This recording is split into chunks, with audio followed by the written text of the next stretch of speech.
জামায়াত সাধারণত কখনো ফুল দিতে আসে না শহীদ মিনারে, এবার আপনারা কি মনে করে আইলেন? এবার রাষ্ট্রীয় আচার হিসাবে এটা আমার দায়িত্ব, বিরোধী দলীয় নেতা হিসেবে এখানে আসতে হবে আমার সঙ্গীদেরকে নিয়ে, তাই আমি এসেছি। এখনো কি জামাত এটা না জায়েজ মনে করে? আপনি এই প্রশ্ন কেন আজকে করছেন? এই ধরনের একটা পবিত্র মুহূর্তে এই ধরনের প্রশ্ন না করেই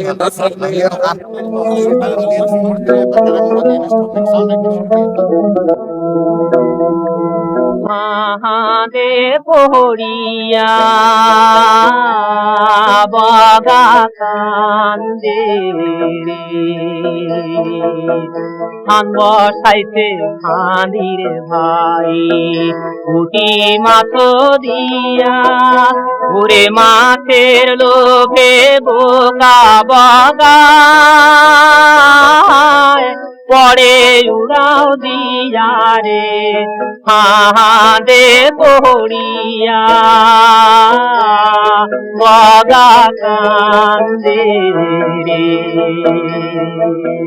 হাঁদে পড়িয়া রে বাগা করে টানা টুনা ওরে আহারে কুমকুরার সুতা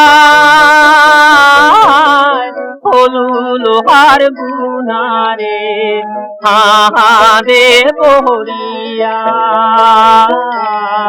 বাগা কান্দে রে।